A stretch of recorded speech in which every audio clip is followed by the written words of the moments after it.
Los ecos de la historia aún resuenan con fuerza.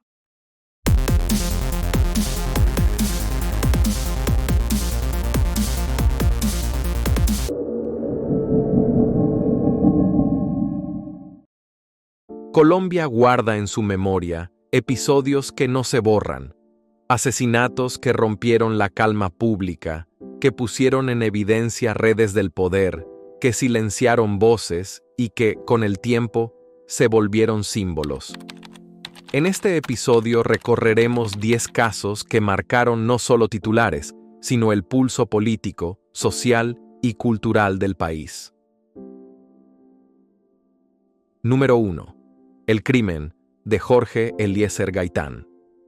Jorge Eliezer Gaitán era, en 1948, el líder carismático del Partido Liberal, favorito para la presidencia. Su oratoria y su proyecto social movilizaban a grandes mayorías en las clases populares. El 9 de abril de 1948, tras un acto en Bogotá, Gaitán fue mortalmente baleado en la calle. El sospechoso identificado fue Juan Roa Sierra, quien fue linchado por una turba antes de un proceso judicial. La muerte detonó el Bogotazo, disturbios masivos que arrasaron el centro de la capital y dieron inicio a una década conocida como la violencia, con miles de muertos y una polarización profunda en la sociedad colombiana.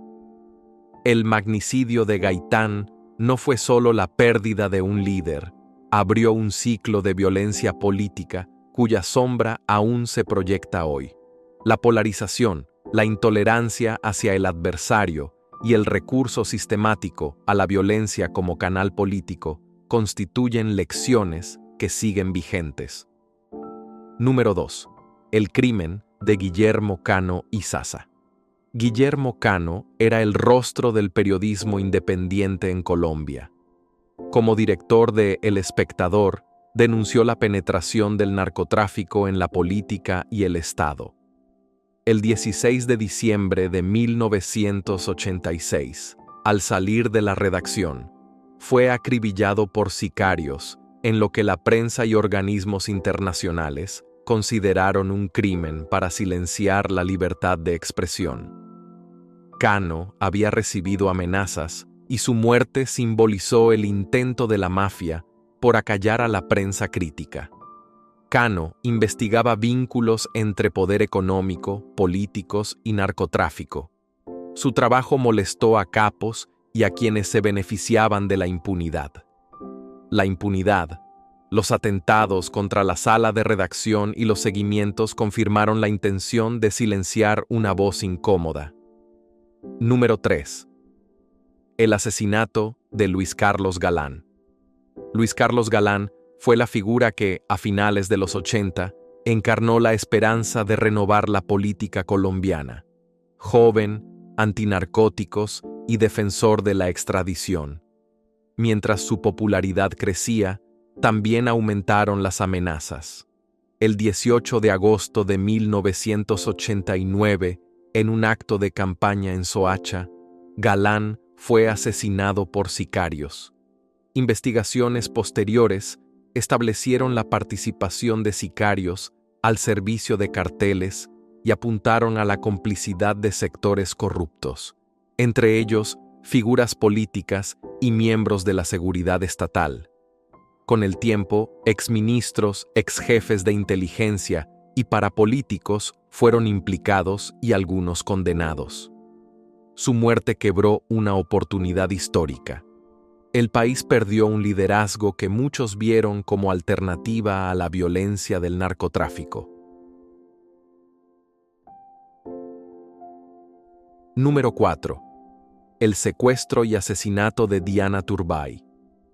Diana Turbay, periodista independiente y directora de noticieros, fue engañada para acudir a una supuesta entrevista en 1990 y secuestrada por hombres vinculados a la mafia de los extraditables. Mantuvo a su equipo y a otros rehenes. En enero de 1991, durante una operación de rescate policial que la familia no autorizó, Diana murió, según las pericias, por una bala en la espalda, en circunstancias que generaron dudas sobre la conducción de la operación y el uso de la fuerza. Su secuestro fue parte de la estrategia del narcotráfico para presionar contra la extradición y apuntó a periodistas y figuras públicas. Quedó como símbolo del riesgo para comunicadores y de la violencia política del tiempo. Eran las 4:35 de esta tarde cuando un parte médico anunció que la periodista Diana Turbay había muerto. Desde las 2 de la tarde, hora en que llegó gravemente herida al Hospital General de Medellín, los anuncios sobre su estado eran desalentadores. Está siendo intervenida quirúrgicamente en estos momentos por los doctores Vélez y Osorio, cirujanos, y su estado es muy crítico. Número 5. El asesinato de Rafael Orozco Maestre. Rafael Orozco fue la voz de una generación.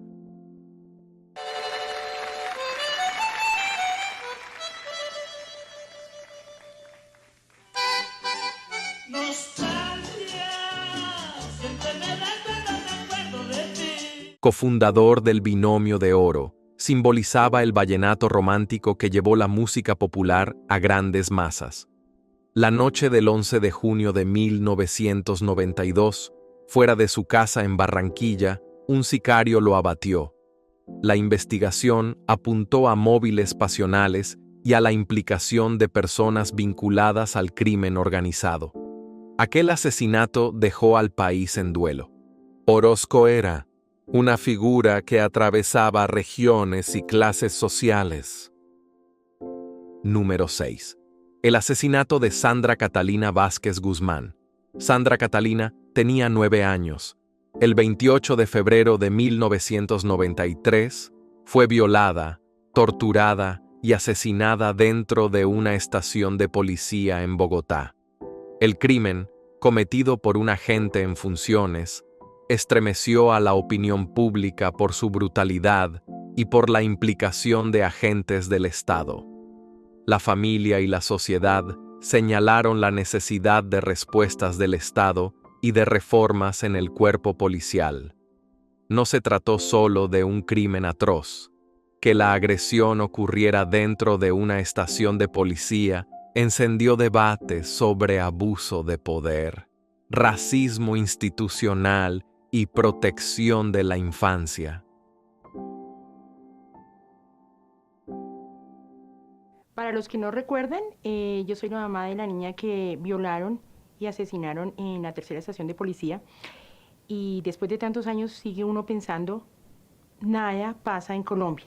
Es increíble la fuerza pública, el poder que tienen para esconder tantos casos. Esto no puede seguir pasando.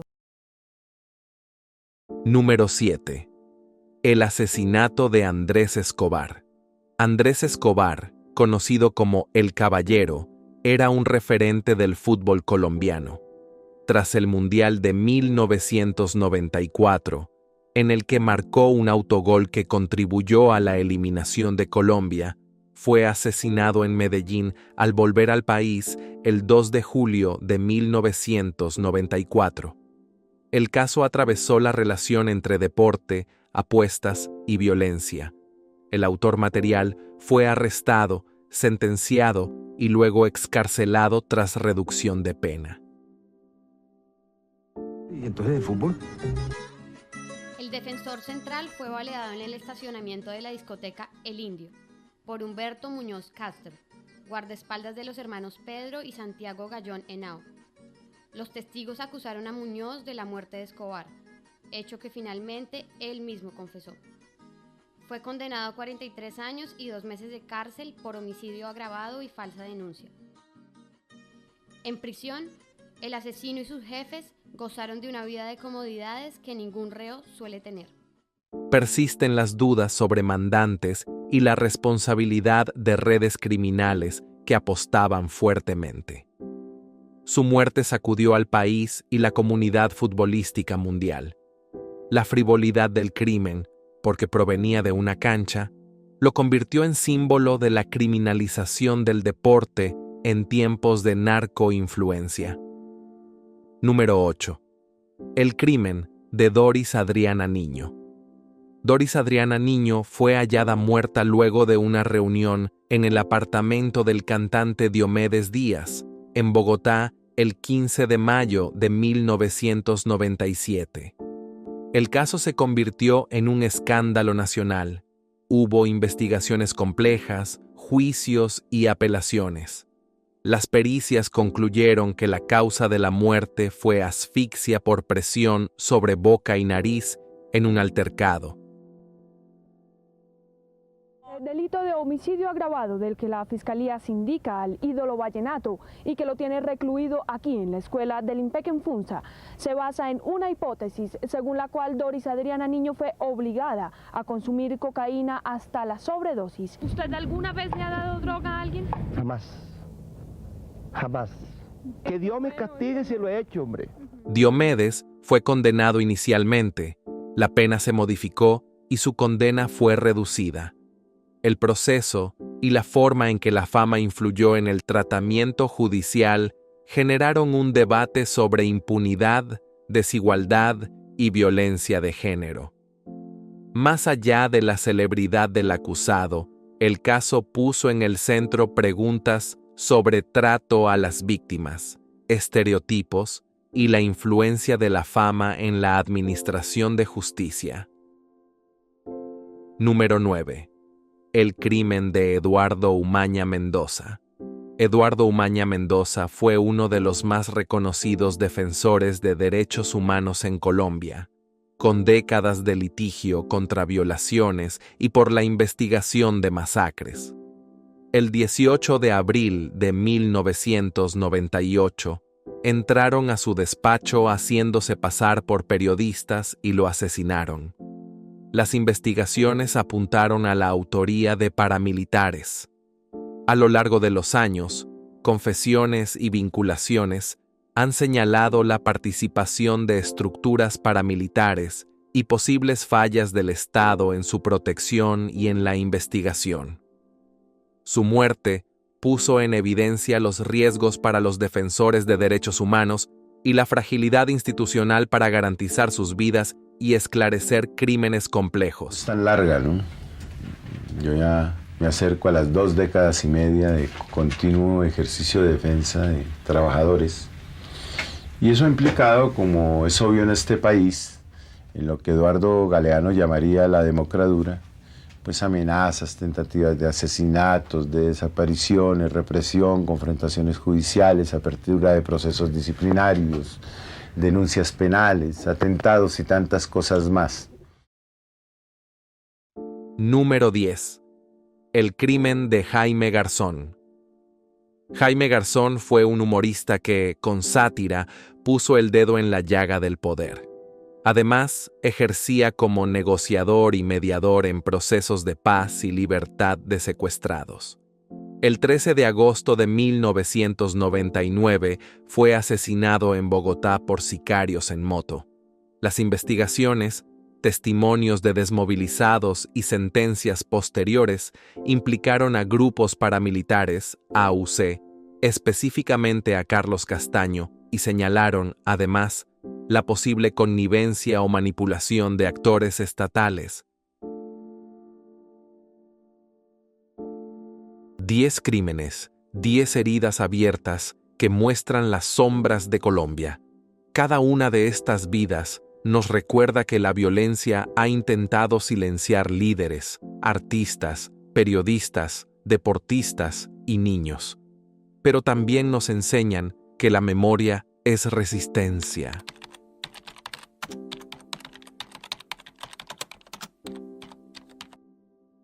En el próximo episodio de Ecos de la Historia, seguiremos explorando aquellos hechos que marcaron el rumbo del país y que aún hoy nos invitan a reflexionar.